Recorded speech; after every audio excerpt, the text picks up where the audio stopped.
Disney's Cars 2 raced to the top of the weekend box office with $68 million in ticket sales, but the movie itself may turn out to be a sideshow because merchandising may bring in multiples of the box office revenue. For more on Cars' prospects, we welcome back our friend David Bank. David is a Bloomberg Best analyst with RBC Capital Markets.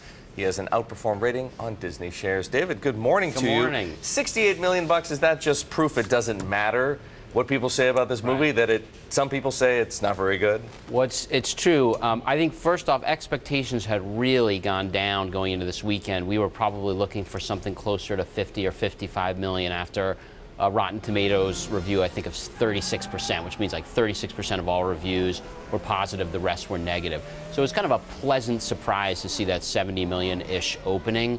But yeah, it's really all about the merchandising. That's the story here on this. And you went to see it? I did go to see. Yes, I took my my son. My #1 movie reviewer, who is 6, who kind of made it through. I think maybe you could have him on and ask him, but it was not one of the stronger franchises, I would say. And you know what? I think this was fine. You kind of get one of those get out of jail free cards in the pack. Not a great movie. It's still going to do great merchandising. But to me, as we look at what makes Disney such a special stock, it's the Disney difference. And they really can't afford to do this too many more times, I think.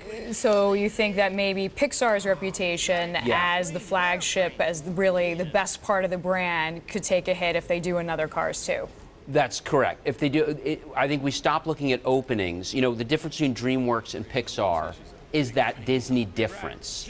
And Pixar and DreamWorks is a fine franchise, but it doesn't get the premium multiple that Disney does. So I think you need more than just box. You kind of need that difference. So from a cynic's point of view, is that why they introduced so many new characters? Is because then your kids bug you to go buy all the toys of all the lemons and all the other characters that Erik won't know about, because I was lucky enough to see this as well with my 4-year-old and 6-year-old. Well, it's interesting, the return of the Gremlin and the Pacer. When was the last time we saw those? And the reason you saw those is because you needed permission from each of the automakers to use their likeness, and certainly nobody was going to want to be associated with a negative image, so that's where they dug deep for the lemons. They got the Pacers and the Gremlins. But in an average year, these guys are doing a couple $100 million of merchandising from Cars. So with the movie, we're expecting close to $3 billion in merchandising. It's an unbelievable number. David, a quick question going back to what you said about get out of jail free. Right.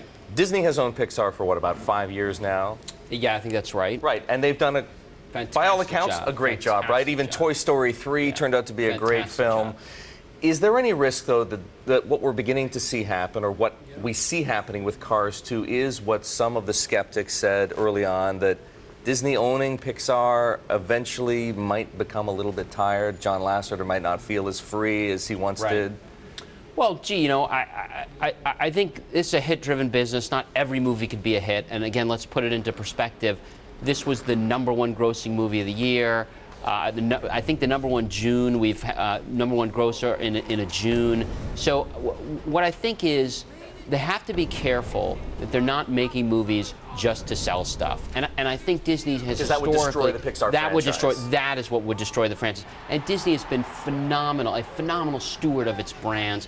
This is the first kind of slightly shaky situation we've seen. So can't count them out just yet. I would definitely not count them out just yet. And by the way, we think Disney stock is a terrific buy here. The stock's really gotten beaten up.